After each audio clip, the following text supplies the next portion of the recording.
반갑습니다. 영화와 함께 떠나는 여행, 나를 찾아서 두 번째 날입니다. 자, 저는 여러분과 함께 여행을 하고 있는 순천대 철학과 이정아라고 합니다. 10개의 이야기 중에서 벌써 이제 두 번째 이야기입니다. 오늘은 여러분과 함께 어떤 이야기를 하면서 어떤 영화와 길을 나서게 될까요? 다 같이 한번 보시죠. 자, 두 번째 이야기는 나도 말하고 싶었지만입니다. 무슨 말을 하고 싶었는데 하지 못했을 때 그 아쉬움. 여러분들이 종종 느끼시기도 하겠고 또 그 아쉬운 마음이 어떤 건지. 자, 이 영화 포스터에 네 사람의 얼굴 표정에서도 각각 드러나 있는 것 같긴 한데요. 저 활짝 웃는 엄마의 얼굴이 오히려 더 슬퍼 보이는 건 아마 이제 저는 영화 내용을 다 알고 있기 때문이겠죠. 자, 오늘 동행할 영화는 포스터에 나와 있는 우아한 거짓말입니다. 2014년도 개봉한 작품인데요. 동명의 소설 작품을 영화화한 작품입니다. 자, 이 영화를 보면서 여러분들과 함께 말하고 싶었는데 말하지 못한 것들, 또 왜 말하지 못했는지, 무엇이, 어떤 것들 때문에 말하지 못했는지 한번 생각해 보면서 여행을 떠나보도록 하겠습니다. 자, 영화라고 하는 매체는 우리가 말하고 싶지만 말하지 못하는 것, 혹은 우리가 다 말하지 못하는 것들을 말해주는 그런 신비로운 매체가 되었습니다. 자, 그래서 영화가 말해주는 요즘 세상은 어떤가 하고 들여다봤더니요. 자, 우리는 서사시대의 주인공이다라고 영화가 말해주고 있네요. 자, 서사란 말 그대로 이야기입니다. 인간에게는 이야기하고 싶은 본능이 있습니다. 여러분들 해보신 분도 있으실 거고 들어보신 분도 많이 있으실 텐데 내 얘기를, 나 군대 갔다 온 이야기를 책으로 쓰면 야, 10권은 좋게 될 거야. 옛날 할아버지나 할머니들이 특히 이런 말씀 많이들 하시는데요. 왜 하필이면 그걸 책으로 쓸까요? 근데 정작 그분들을 보고 책으로 써보세요. 그럼 못 쓰시죠. 그건 연습이 안 돼서 그렇죠. 누가 대피를 해준다고 하면 아마 작정하고 쓰실 분 많이 계실 거예요. 그렇게 인간에게는 이야기를 통해서 풀어내고 싶어 하는 그런 욕구가 있다고 합니다. 우리는 알게 모르게 이야기 속에서 살아왔어요. 우리들에게 이야기 세상을 열어준 아주 친근한 분은 옛날에로 시작하는 할머니죠.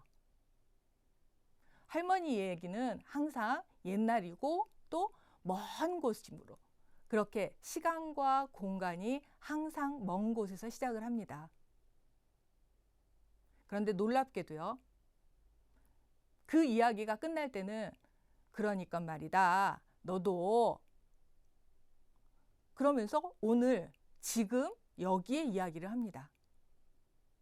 먼 곳, 시공간의 먼 곳으로 시작한 이야기가 오늘 이곳까지 와서 나에게 지혜를 줍니다. 그런데 그 이야기를 들은 손주는 거기서 끝나지 않습니다. 밖에 나가서 놀이터에 가서 친구들에게 또 그 이야기를 전파하죠. 그런데 할머니한테 들은 얘기를 그대로 할까요? 그럴 리가 없죠. 들은 이야기를 자기의 관점에서 혹은 자기의 기억 속에서 재생산돼서 다시 창조적인 이야기가 만들어집니다. 이렇게 우리가 알게 모르게 이야기 속에서 젖어서 살고 있었는데 이건 기초적인 것에 불과했습니다. 지금 보시면 왼쪽에 있는 사진은 어느 연예인이 광고를 찍은 사진인데요. 놀랍게도 이 광고는 게임 광고입니다. 저와 연배가 비슷하신 분들이라고 하면, 게임이라고 하면 테트리스나 뭐 보글보글이나 카트라이트 뭐 이런 거 생각하시기가 쉬운데요. 요즘 TV에서 나오는 게임 광고를 보다 보면 끝까지 보지 않으면 영화 광고인지 아니면 드라마 광고인지 알 수가 없습니다. 예. 게임 그 기저에 스토리가 있습니다. 즉, 이야기가 있는 거죠. 이야기 없이는 이제 아무것도 존재하지가 않습니다. 맛있는 라면이라고 하는, 전 홍보를 하는 건 아니고요. 삼양라면이나 오뚜기 라면이 아니라 맛있는 라면이라고 하는 서사, 이야기가 담겨 있는 제목이 있고요. 이 동네에서 머리 제일 잘하는 집이라고 하는 간판이 걸립니다. 이게 요즘 서사의 시대를 보여주는 모습입니다. 그리고 우리가 그 주인공이죠. 그런 시대의 주인공임을 영화가 보여주는 대표적인 것은 주말이나 요즘 코로나 시대 때문에 규제로 영화관이 좀 덜 북적이긴 하지만요. 그렇다고 해서 영화를 안 보는 게 아니고 영화가 안 만들어지는 것이 아닙니다. 예, 집에서 혹은 핸드폰으로 너도 나도 할 것 없이 영화에 빠져들고 있습니다. 영화가 주는 어떤 매력이 있는 거죠. 두 번째에서 말하는 게 영화가 주는 매력의 한 모습이겠죠. 영화는 서사와 과학의 창조물입니다. 대표적으로 오른쪽에 있는 어벤져스라고 하는 영화에서는 상상을 뛰어넘는 과학적 CG와 또 효과가 넘쳐납니다.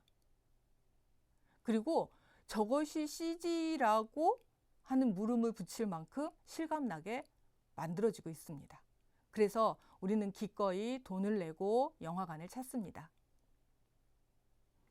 또 영화는 본능의 충족이며 끝없는 창조다. 자, 저기에서 말하는 본능 중에 어떤 것이 있냐면 우리는 누구든지 내 것은 좀 감추고 남의 것은 보고 싶어 하는 본능이 있어요. 관음증적 본능이라고 하는데, 예, 이게 이제 너무 심해지면 병이 되겠지만 그 기저에는 뭐가 있냐면 내 걸 드러내기에는 좀 창피하고 부족한데 그런데 남의 걸 보면서 아, 나랑 비슷한데 그러면 나도 저렇게 하면 안 될까? 라고 하는 따라가고자 하는 답을 찾고자 하는 그런 마음이 있는 거죠. 그걸 영화가 충족시켜 줍니다. 깜깜하게 불이 꺼진 상태에서 다른 사람의 삶을 보여줍니다. 그러면서 너는 어때? 너는 이럴 때 어떻게 하니? 라고 질문을 하는 거죠. 그리고 끝없는 창조를 만들어냅니다. 상상력과 또 도전, 거기에 장르를 넘나드는 미술 작품을 가지고 만들어내는 영화들도 있고요.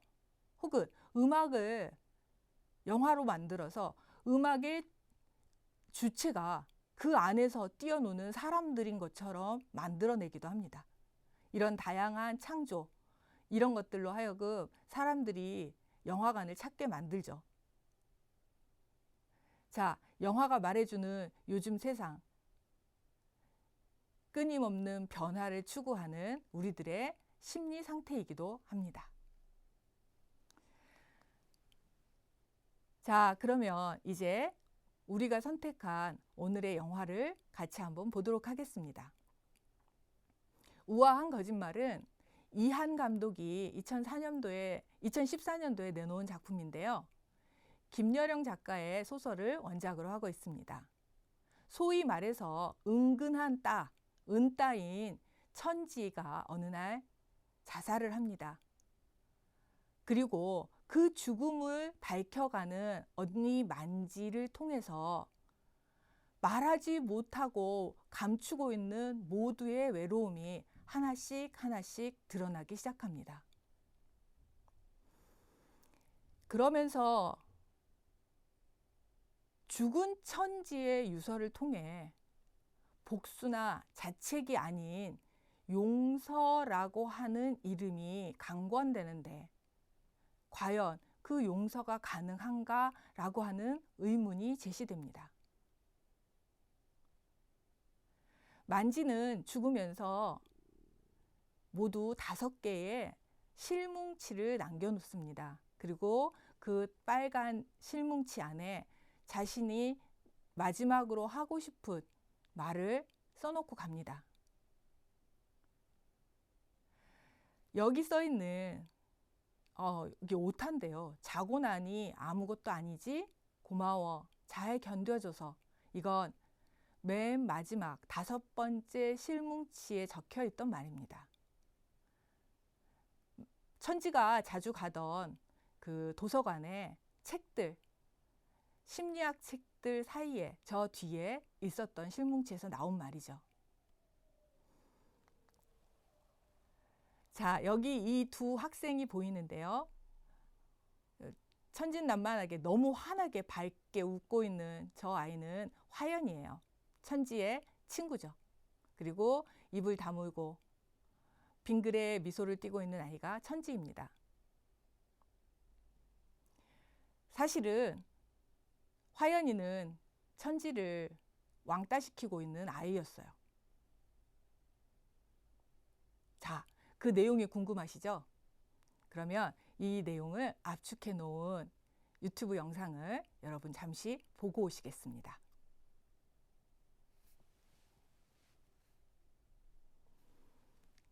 자, 영화 어떠셨나요?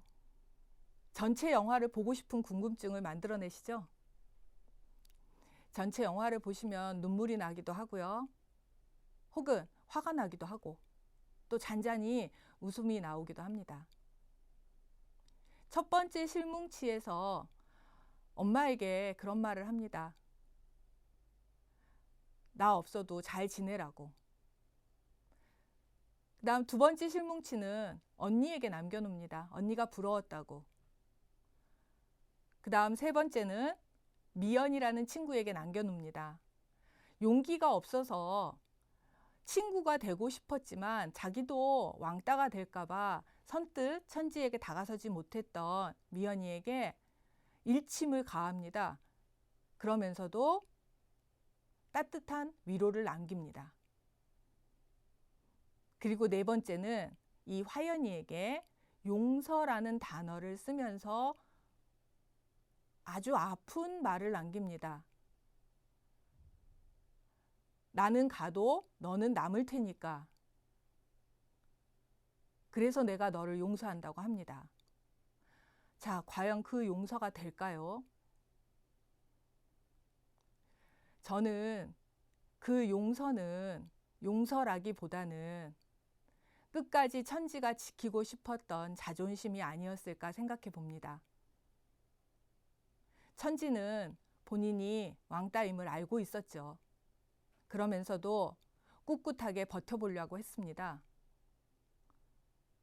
엄마에게 자기가 mp3가 갖고 싶다고 말했던 것처럼 끝까지 견뎌내려고 했던 거죠.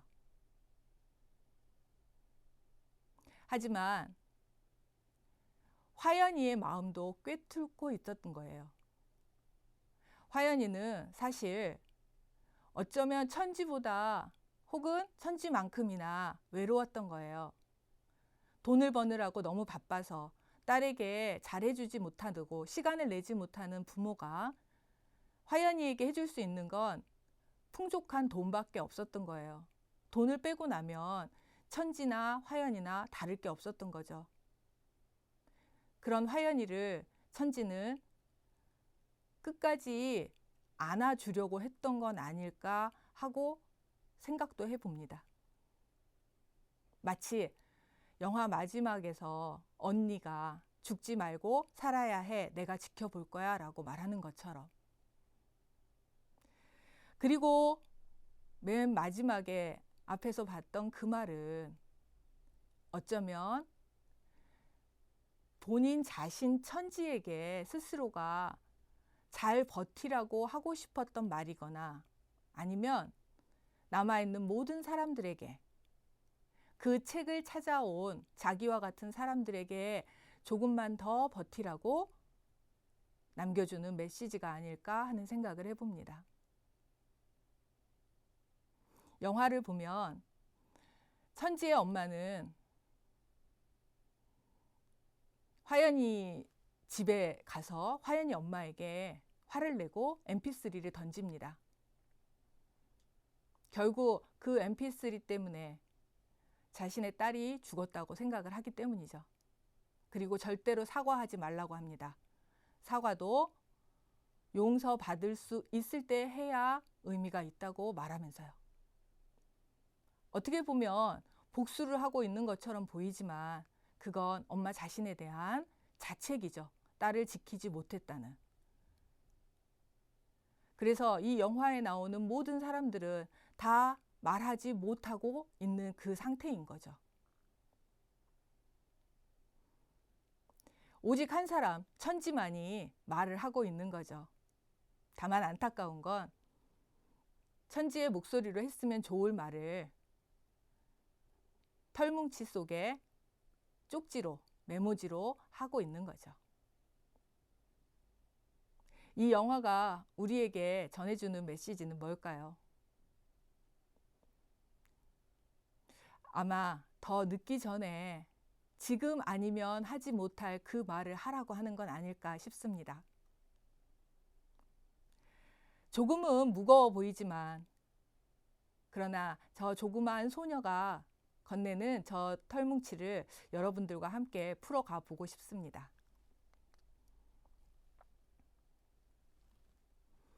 말하고 싶지만 말하지 못하는 나에게 영화는 서사 본능, 또 남과 비교하고 그래서 그 비교를 통해서 내가 위로를 받기도 하고 혹은 답을 찾기도 하는 그런 본능적 호기심을 건강하게 충족시켜 줍니다. 그리고 거리의 파토스라는 단어는 일정한 거리가 주는 안정감이라고 이해하시면 되는데 그 파토스가 주는 질문과 답이 있습니다. 쉽게 생각하시면 내가 장기를 두면 어떻게 둬야 할지가 잘 모르겠는데 다른 사람이 장기를 두면 그렇게 잘 보입니다. 내가 친구랑 싸우면 어떻게 해야 할지 잘 모르겠는데 다른 사람이 친구랑 싸웠다고 하면 그렇게도 해결책이 보입니다. 왜 그럴까요? 거리가 생겼기 때문이죠. 내 문제에서는 거리가 없어서 내가 그 문제 속에 풍덩 빠져 있기 때문에 도무지 앞이 보이질 않는 거예요. 그래서 가끔은 다른 사람의 이야기, 다른 사람의 삶을 영화를 통해서 보면서 아, 나도 저랬던 적이 있는데, 아, 나도 저와 비슷한데, 그럼 난 어떻게 해야 되지? 아, 나도 저 사람처럼 해볼까? 그래? 나도 한번 다 놔볼까? 이런 용기를 가져보는 거죠. 가끔은 울고 싶고 주저앉고 싶은데 나 대신 영화 속 주인공이 울어주고 주저앉아 주니까 내가 주저앉았었던 것처럼 혹은 내가 시원하게 한번 울은 것처럼 아니면 세상에다 대고 저주를 퍼붓고 실컷 욕을 해댄 것처럼 속이 후련해지기도 하는 거죠. 마지막으로 감정에 솔직할 수 있는 시공간의 자유가 주어집니다. 10,000원짜리 한 장을 주면 그 속에 들어가서 웃고 울고 입가에 팝콘 가루를 묻혀가면서 실컷 먹고 떠들 수 있고 떠드는 건 안 되는군요. 예. 그럴 수 있는 자유가 주어집니다. 그래서 사람들은 그렇게 영화관으로 몰려갑니다.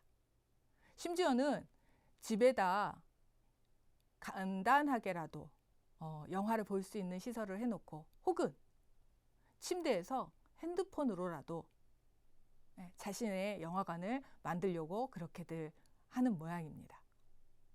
영화가 우리에게 그런 공간을 주고 또 그런 감정을 불러일으켜 주고 있습니다.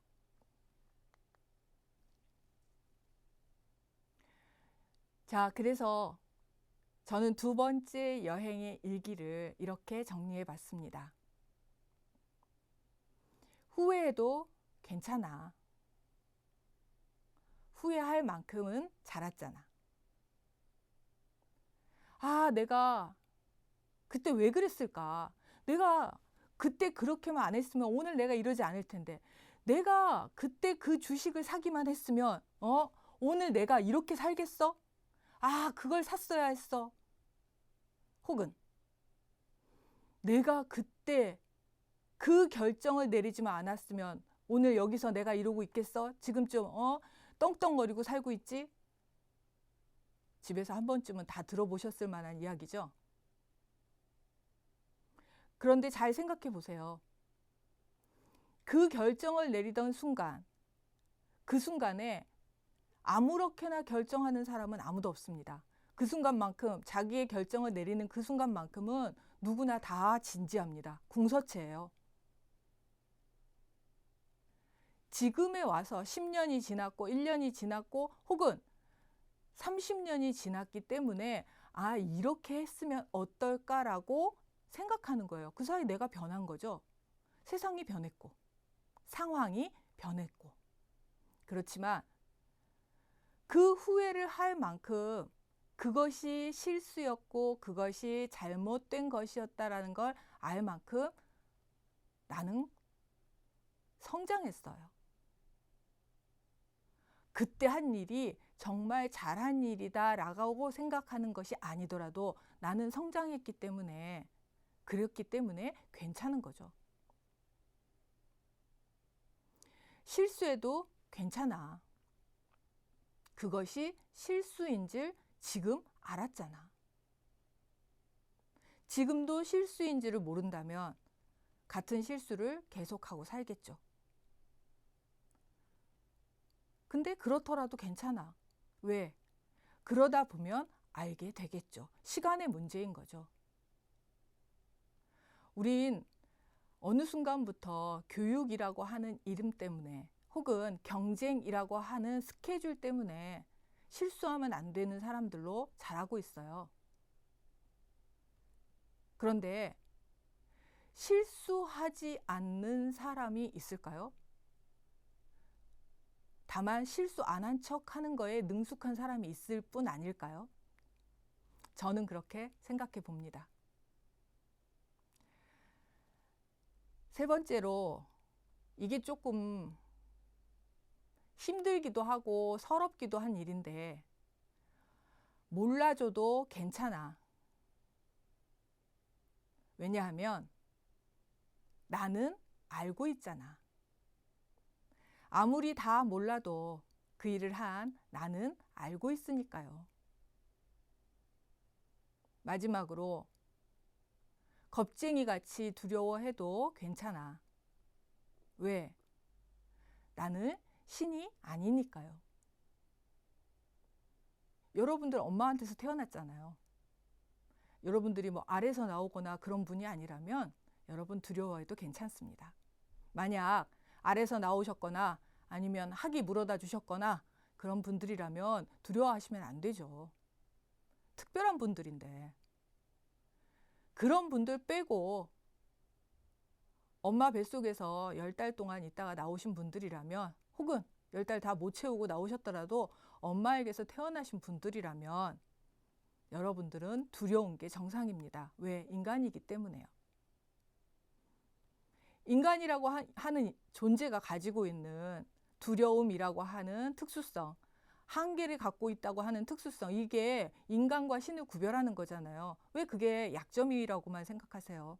그게 있어서 인간입니다. 두려움의 또 다른 말은 설레임이기도 합니다. 심장 박동수가 비슷해요. 그런데 어떤 때는 설레인다고 하고 어떤 때는 두렵다고 하죠. 모르지만 그래도 괜찮아. 이건 설레임이고 모르니까 그래서 큰일 났어. 왜? 실수할까 봐. 이건 두려운 거죠. 그런데 앞에서 말했잖아요. 실수해도 괜찮다고. 그러니까 두려워도 괜찮습니다. 자고 나면 괜찮아진다고 아까 그 예쁘장한 천지가 우리에게 말을 해주고 있네요. 여러분들에게도 괜찮아 하나쯤은 더 붙여줄 수 있는 그 무엇이 있는지 한번 찾아보시면 좋겠습니다. 자, 두 번째 여행은 여기서 마칩니다. 다음 시간에 세 번째 여행에서 만나겠습니다. 수고하셨습니다.